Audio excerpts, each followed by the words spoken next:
तेरी नगरी में अब नया सवेरा होगा, हर गली में उजाला घनेरा होगा, संघर्ष की लौ से जो दीप जले हैं उससे रोशन हर एक बसेरा होगा।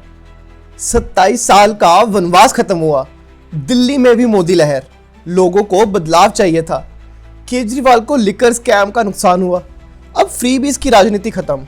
केजरीवाल के हारने के पीछे 5 बड़ी वजह क्या थी? मोदी सरकार का दिल्ली के लिए विजन क्या है? कौन होगा अगला सीएम? क्या यमुना साफ होगी? पढ़ा लिखा सीएम पिछले 10 साल में कुछ नहीं कर पाया। ये सब आपके सवाल है, पर आज इन सब के जवाब मिलेंगे ऑल्टर ओपिनियन की इस वीडियो में। बस एक शर्त है कि वीडियो एंड तक देखना। केजरीवाल एक मिशन लेकर आए थे, एक उम्मीद लेकर आए थे, और उसी उम्मीद की वजह से लोगों ने उन्हें चुना भी। वो जिस मकसद से राजनीति में घुसे थे वो रीजन पूरा जस्टिफाइड है, मगर वो रास्ते में कहीं भटक गए। लोगों ने केजरीवाल को नहीं, उनकी पॉलिटिक्स और उनके माइंडसेट को हराया है। लोगों ने केजरीवाल की क्रेडिबिलिटी को हराया है। पॉलिटिक्स में हार जीत तो चलती रहती है, मगर लोगों को उनकी पॉलिटिक्स में मॉरल ड्रॉबैक्स दिखे। दिल्ली में तख्ता पलट ऐसे ही नहीं हो गया, उसके पीछे 5 मुख्य वजह थी। नंबर 1 और सबसे जरूरी, नाम बड़े और दर्शन छोटे। फेंकना बहुत आसान है, मगर उस पर डटे रहना मुश्किल।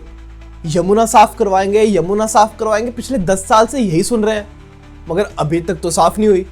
और इस इलेक्शन के मैनिफेस्टो में भी वही पुराना वाला ज्ञान कि यमुना साफ करवाएंगे। कब आएगा वो समय? और इसके बाद उनका अगला फेवरेट टॉपिक, स्कूल और मोहल्ला क्लिनिक। ऐसे स्कूल जिसमें खुद केजरीवाल के बच्चे भी नहीं पढ़ते, और ऐसे मोहल्ला क्लिनिक जिसमें सिटिंग सीएम आतिशी आज तक नहीं गई।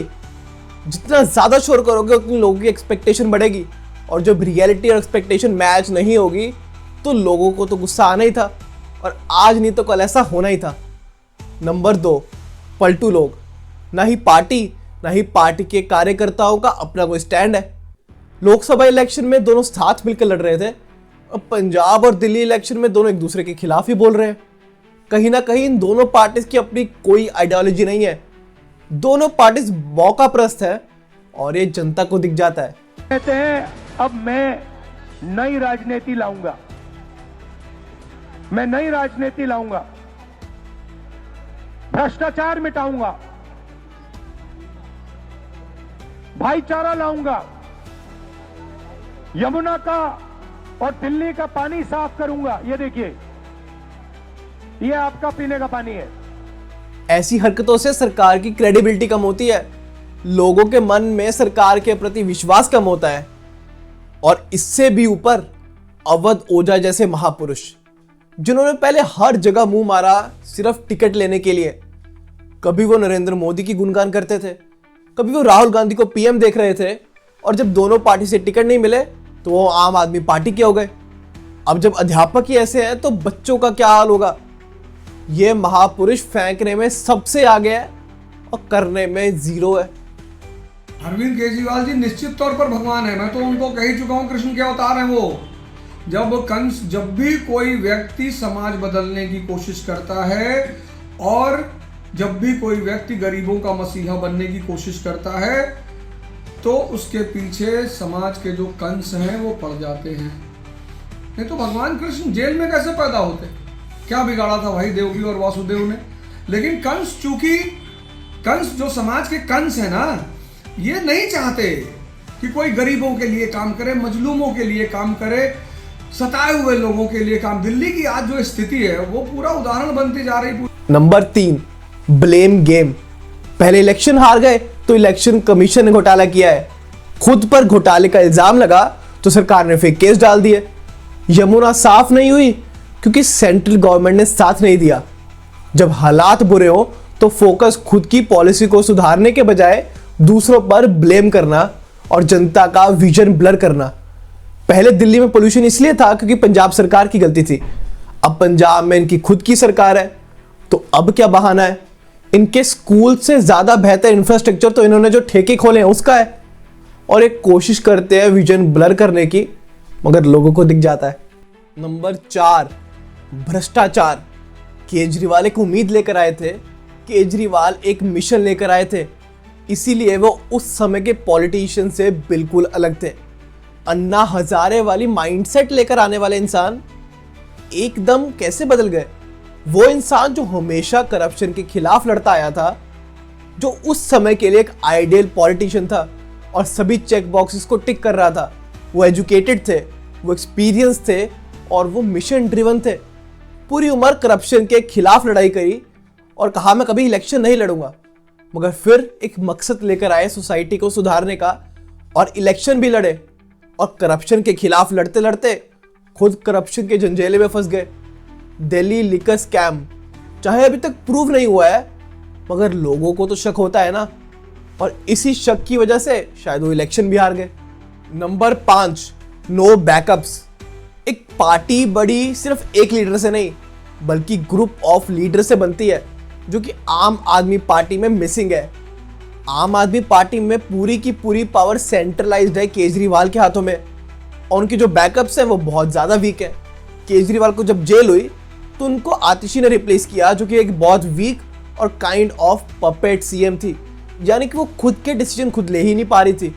आतिशी के अलावा राघव चड्ढा और मनीष सिसोदिया जैसे भी बड़े लीडर्स हैं, पर उनके सक्सेस पर भी एक अपर कैप लगाया गया। वो बड़े लीडर्स तो बने, पर उनका और केजरीवाल का डिफरेंस बहुत ज़्यादा रहा, जिस कारण कुछ वैलिड बैकअप्स आम आदमी पार्टी नहीं बना पाई और पूरी की पूरी आम आदमी पार्टी सिर्फ केजरीवाल के फेस पर डिपेंडेंट थी। और जब केजरीवाल को जेल हुई तो जो एक समय एसेट हुआ करते थे वो लायबिलिटी बन गए, और उसका पूरा इम्पैक्ट पूरी की पूरी पार्टी को पड़ा। आम आदमी party is a one man party. नमस्कार। आज दिल्ली के चुनाव के नतीजे आए हैं और जनता का जो भी निर्णय है, जनता का जो भी फैसला है, उसे हम पूरी विनम्रता के साथ स्वीकार करते हैं। जनता का निर्णय सर माथे पर। मैं भारतीय जनता पार्टी को इस जीत के लिए बहुत बहुत बधाई देता हूं, और मैं उम्मीद करता हूं कि जिस उम्मीद के साथ और जिस आशा के साथ लोगों ने उनको बहुमत दिया है, वो उन सभी उम्मीदों और आशाओं पे पूरा उतरेंगे। आम आदमी पार्टी हारी, पर उसके पीछे की वजह सिर्फ आप तो नहीं रही होगी, कुछ तो बीजेपी का भी मास्टर स्ट्रोक होगा ना। चलो डिस्कस करते हैं। Number 1, data analytics. एक पढ़ी लिखी पार्टी और एक पढ़ा लिखा लीडर सिर्फ डिग्री से नहीं होता। पॉलिटिक्स में जितनी वैल्यू इमोशंस की है, उससे कई ज्यादा डेटा की। चलिए प्रूव करते हैं। पिछले इलेक्शन में बीजेपी का वोट शेयर 8% से बढ़ा था, और बीजेपी का सिंपल प्लान था उसी वोट शेयर पर कैपिटलाइज करना। यानी कि टोटल 70 कॉन्स्टिट्यूएंसीज है दिल्ली में, पर बीजेपी का फोकस उन 70 पर नहीं था। बीजेपी का फोकस उसमें से 54 कॉन्स्टिट्यूएंसीज पर था, और ये वो कॉन्स्टिट्यूएंसीज थी जिसमें या तो बीजेपी का वोट शेयर बढ़ा हो या बढ़ने की उम्मीद हो। मगर ऐसा क्यों? इक्वल डिस्ट्रीब्यूशन क्यों नहीं? क्योंकि रिसोर्सेज लिमिटेड है। अगर हर जगह बराबर डिस्ट्रीब्यूशन करेंगे तो शायद कुछ रिसोर्सेज वेस्ट हो जाए।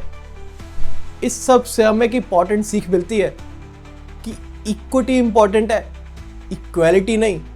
यानी कि जरूरी नहीं कि सबको बराबर ही मिले, जहां ज्यादा जरूरत है वहां ज्यादा मिलना चाहिए, और यही बीजेपी का मास्टर प्लान था।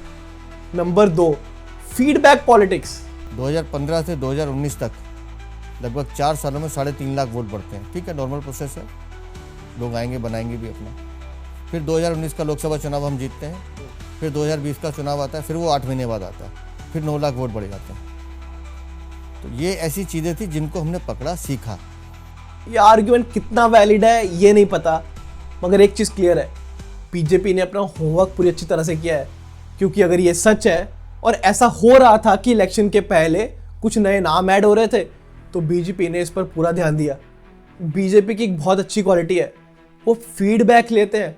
उन्हें पता था कि आम आदमी पार्टी को 2 कैटेगरी के लोग ज़्यादा सपोर्ट करते हैं, एक लोअर मिडिल क्लास और दूसरी वुमेन, और बीजेपी ने इन दोनों पर फोकस किया। यूनियन बजट में टैक्स रिलीफ दिया गया, जिससे लोअर मिडिल क्लास ने भी बहुत हद तक बीजेपी को वोट किया। इसके साथ साथ मैनिफेस्टो में भी लड़कियों के लिए बहुत ज़्यादा स्कीम थी।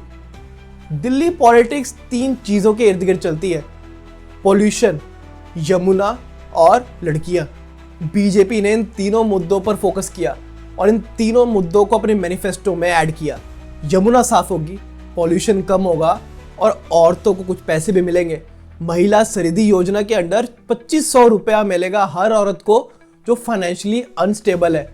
इसके साथ साथ उनको पता था कि दिल्ली के लोगों को फ्रीबीज की आदत है, तो वेलफेयर स्कीम्स लाई गई कि जो स्कीम्स पहले चलती हैं वो तो कंटिन्यू होंगी ही होंगी।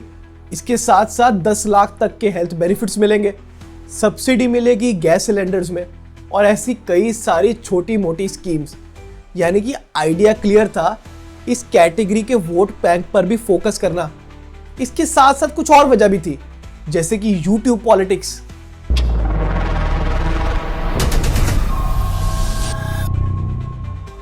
नमस्कार दोस्तों, आज का वीडियो कोई साधारण आम आदमी पार्टी की डॉक्यूमेंट्री ध्रुव राठी के चैनल पर क्यों आ रही है? ध्रुव राठी तो एक न्यूट्रल यूट्यूबर है ना। ये क्या पता केजरीवाल अपने यूट्यूब का पासवर्ड भूल गए हो। ये सो कॉल्ड न्यूट्रल यूट्यूबर कब से बायस्ड हो गए?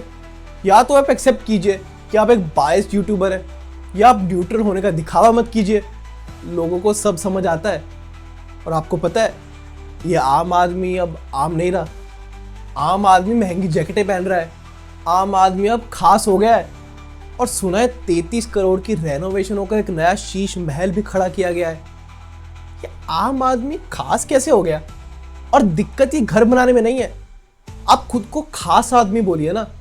आप आम आदमी होने का दिखावा मत कीजिए, आप खास आदमी बनकर प्रचार कीजिए। अगर आप आम आदमी खुद को कहेंगे और ये सब हरकतें होंगी तो लोग तो सवाल करेंगे ना। जब हम आम आदमी के बारे सोचे तो दिमाग में ब्रांड्स तो नहीं आने चाहिए यार। इस इलेक्शन का एक कॉमन थीम रहा है एंटी इनकम्बेंसी, यानी कि विरोधी दल। यानी कि लोग बीजेपी को लाना नहीं चाहते थे मगर केजरीवाल को यहां से हटाना चाहते थे। इसीलिए केवल आप नहीं हारी बल्कि बड़े बड़े लीडर्स जैसे मनीष सिसोदिया और अरविंद केजरीवाल खुद अपनी सीट भी हार गए। एक बात तो तय है, पॉलिटिक्स लोगों को हम्बल तो कर देती है। और कुछ लोगों की माने तो ये इलेक्शन सेकुलर इलेक्शन रहे हैं, क्योंकि मुस्ताफाबाद कॉन्स्टिट्यूएंसी जहां पर ज्यादातर लोग मुस्लिम है वहां पर भी बीजेपी जीती है। यानी कि वहां पर भी हिंदू लीडर होगा। यही तो भारतीय पॉलिटिक्स की खूबसूरती है कि लोगों ने धर्म के ऊपर कर्म को रखा है। दिल्ली की जनता ने बहुत सारी चीज़ों को नकारा है। उन्होंने अरविंद केजरीवाल के विजन को नकारा है, उन्होंने फ्री बीज की पॉलिटिक्स को नकारा है, और उन्होंने साथ साथ बड़े बड़े वादे कर कर कुछ ना करना, ये सब चीज़ों को भी नकारा है, जो कि आम आदमी पार्टी के लिए एक बड़ी सीख है। इससे भी बड़ी सीख कांग्रेस के लिए है जो कि शून्य पर बैठी है। और उनके लिए ये सीख है कि सिर्फ रैली निकालने से लाइक तो आएंगे पर वोट शेयर नहीं। मगर ये कहानी का अंत नहीं है, पिक्चर अभी बाकी है मेरे दोस्त। चलिए एक ऑल्टर ओपिनियन एक्सप्लोर करते हैं। बहुत सारे सवाल हैं। दिल्ली का अगला सीएम कौन होगा? अगर केजरीवाल अपनी वजह से हारे हैं तो बीजेपी का फ्यूचर प्लान क्या होना चाहिए? और केजरीवाल का अगला प्लान क्या होगा? और डबल इंजन की सरकार पॉल्यूशन हटा पाएगी? सिंपल आंसर है, जैसे लोगों ने केजरीवाल को नकारा है, अगर बीजेपी ने वो काम नहीं किया तो अगले साल कुछ नहीं पता कि केजरीवाल वापस आ जाए। और डबल इंजन वाली सरकार को कुछ चीज़ें तो सुधारनी पड़ेंगी, जैसे कि यमुना को साफ करना, पॉल्यूशन कम करना, जॉब्स देना और स्कूलों का इंफ्रास्ट्रक्चर भी सही करना। जो ग्राउंड वर्क बीजेपी ने इलेक्शन में किया है वही ग्राउंड वर्क अगले 5 साल में करना होगा। वरना कोई बड़ी बात नहीं है कि केजरीवाल का कमबैक हो जाए, क्योंकि वो भी तो पढ़ा लिखा इंसान है, कोशिश तो वो भी करता रहेगा। आज के लिए बस इतना ही। हम ऐसे ही पॉपुलर टॉपिक्स पर अनपॉपुलर ओपिनियंस लाते रहेंगे। आपका क्या ओपिनियन है ये कमेंट में लिखना।